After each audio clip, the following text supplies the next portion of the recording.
ఇయాల మిత్రులారా, ఈ వేదిక మీద ఉన్న మేమెవ్వరం పెద్ద పెద్ద బ్యాక్గ్రౌండ్ల నుంచి వచ్చిన వాళ్ళం కాదు.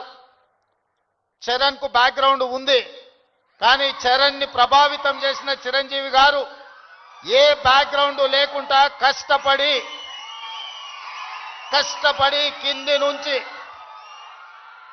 ఈరోజు దేశమే గర్వించదగ్గ ఒక మహానటుడుగా ఈరోజు ఒక మంచి మనిషిగా గుర్తింపు పొందిండు అని అంటే దాదాపుగా 50 సంవత్సరాల నిరంతర శ్రమ, కఠోరమైన దీక్షతోని వాళ్ళు రాణించగలిగినారు.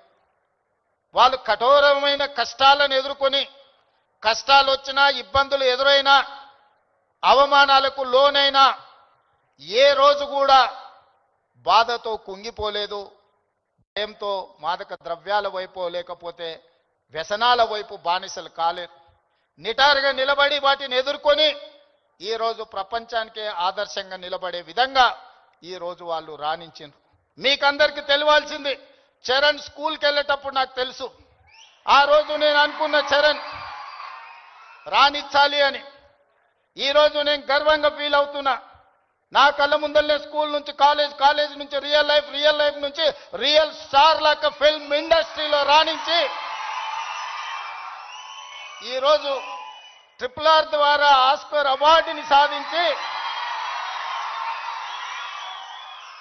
దేశానికి ఒక గౌరవాన్ని తెచ్చిపెట్టింది. అది అంత ఆశామాసిగా వారు సాధించిన విజయం కాదు. చిరంజీవి గారి పేరుంటే మనందరం మన ఇళ్లలో జరిగే ఫంక్షన్లకు ఆహ్వానిస్తాం, కానీ ఆస్కార్ అవార్డు మనం ఇయ్యలేం.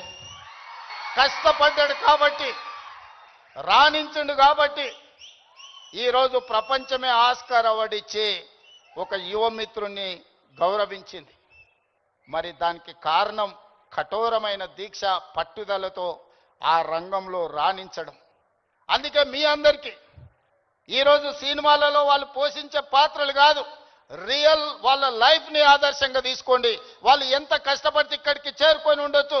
విజయ్, నేను అప్పుడప్పుడు చెప్తా ఉంటా మీకు అందరికీ, నల్లమల అడవులో నుంచి నేను ఇంత దూరం వచ్చా. ఒక ZPTC, MLC, MLA, MP, Congress president, ముఖ్యమంత్రి 16 సంవత్సరాలల్లా ఒక్కొక్క అడుగేసుకుంటూ 2016లో నేను మొదలుపెట్టిన ప్రయాణం 2023 తెలంగాణ రాష్ట్రానికి ముఖ్యమంత్రిగా ఈరోజు బాధ్యత చేపట్టిన. అదే నల్లమల అడవి నుంచి వచ్చిన వాడు విజయ్ దేవరకొండ. మా పక్క ఊరు పాలమూరు నుంచి ఈరోజు మీ అందరి అభిమానాన్ని సాధించిందంటే కష్టం లేకుండా, కమిట్మెంట్ లేకుంటే ఇంత దూరం రారు. వాళ్ళ నిజ జీవితాలను ఆదర్శంగా తీసుకోండి. వాళ్ళు సినిమాలలో పోషించిన కొన్ని పాత్రలు పాజిటివ్ ఉండొచ్చు, నెగటివ్ ఉండొచ్చు, అవి కాదు మనకు ఆదర్శం. ఈరోజు రాణించాలి అంటే కష్టపడాలి అంటే కమిట్మెంట్ ఉండాలి. అందుకే ఈరోజు స్కూళ్ళలో, కాలేజీలో ఎక్కడైనా ఈ మాదక ద్రవ్యాలకు సంబంధించిన సమాచారం ఉంటే పోలీసులకు మీరే చేరవేయండి. ఇంతకుముందే టోల్ ఫ్రీ నెంబర్ని మీకు అందరికీ డిస్ప్లే చేసిండ్రు. నో డ్రగ్స్ అనే దానికి మీరే వారధులుగా కాండి. ఇన్ఫర్మేషన్ వ్యవస్థనే పోలీస్ వ్యవస్థను బలోపేతం చేస్తుంది. ఈరోజు నియంత్రించాలి అంటే సమాచారం ఉండాలి. సమాచారం ఉండాలి అంటే ఆ సమాచారం కాలేజీలలో చదువుకుంటున్న విద్యార్థులు, పాఠశాలల్లో చదువుకుంటున్న విద్యార్థులు టోల్ ఫ్రీ నెంబర్కు మీరు సమాచారం అందించండి. తప్పకుండా వాటిని నియంత్రిస్తాం. ఈ వేదిక మీద నుంచి పాఠశాల, కళాశాలల యజమానులకు కూడా నేను సూచన చేస్తున్నా, రేపు మీ కళాశాలలో ఇట్లాంటి అసాంఘిక కార్యక్రమాలు జరిగితే దానికి మీరే బాధ్యత వహించాల్సి ఉంటుంది. ఎందుకంటే తల్లిదండ్రులు మీ మీద నమ్మకంతో, విశ్వాసంతో లక్షలాది రూపాయలు ఫీజులు చెల్లించి పిల్లల్ని మీ పాఠశాలలు, మీ కళాశాలలకు పంపిస్తే మీరు చదువు చెప్పడంతోనే మీ బాధ్యత అయిపోయింది అనుకుంటే కుదరదు.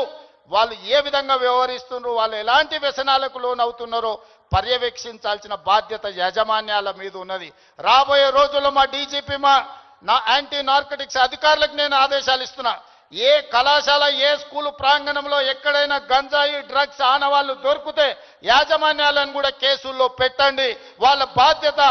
మనము నమ్మి మన పిల్లల్ని వాళ్ళ స్కూళ్ళకు, వాళ్ళ కాలేజీలకు పంపిస్తే లక్షలాది రూపాయల ఫీజులు కడితే వాళ్ళను పర్యవేక్షించకుండా, బాధ్యత తీసుకోకుండా ఫీజులు తీసుకుంటాం కానీ బాధ్యత తీసుకోము అంటే కుదరదు. ఖచ్చితంగా ఆ స్కూలు కాలేజీ యాజమాన్యాలు కూడా బాధ్యత తీసుకోవాలి. మీరు ఎట్లయితే సైన్స్ మ్యాథమెటిక్స్ ఇంగ్లీష్ చెప్పడానికి టీచర్లను పెట్టుకుంటున్నారో, మీరు ఎట్లయితే స్పోర్ట్స్ కోసం మీరు టీచర్స్ని రిక్రూట్ చేస్తున్నారో, పిల్లల బిహేవియరల్ చేంజెస్ను కూడా గమనించడానికి చైల్డ్ సైకాలజీ అవగాహన ఉన్న వాళ్ళని కూడా ప్రొఫెషనల్స్ని మీ కాలేజీల్లో స్కూళ్ళల్లో పెట్టుకోండి. పిల్లల ప్రవర్తనలో మార్పు గమనించాలి. ఎందుకంటే తల్లిదండ్రులు ఉద్యోగము లేకపోతే ఉపాధి పనుల్లో పడి వాళ్ళు సమయం పిల్లలతో కేటాయించలేకపోతున్నారు. అందుకే majority time kids are spending in their schools. So అక్కడనే వాళ్ళని గమనించాలి. వాళ్ళ ప్రవర్తనలో కానీ వాళ్ళ ఆలోచనలో కానీ వాళ్ళ వ్యవహార శైలిలో మార్పును గుర్తించవలసిన బాధ్యత స్కూల్ యాజమాన్యం మీద టీచర్ల మీద ఉన్నది.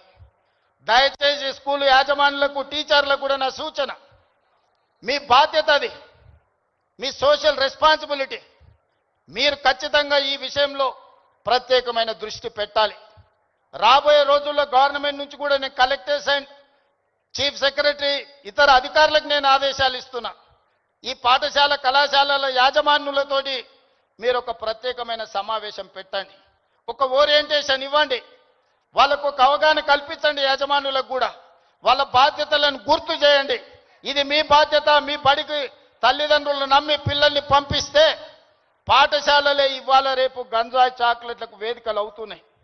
విద్యార్థులకు నేను సూచన చేస్తున్నా, మీ స్కూల్ మీ కాలేజీల ముందర ఏవైతే కిరాణా కొట్లు ఉన్నాయో, కిరాణం కొట్టుల్లో చాక్లెట్లే కాదు గంజాయి చాక్లెట్లు అమ్మే సంస్కృతి స్లోగా తెలంగాణ రాష్ట్రంలో కనిపిస్తుంది. మీరు గమనించండి. అట్లాంటి వాతావరణం ఉంటే పోలీసులకు సమాచారాన్ని అందించండి.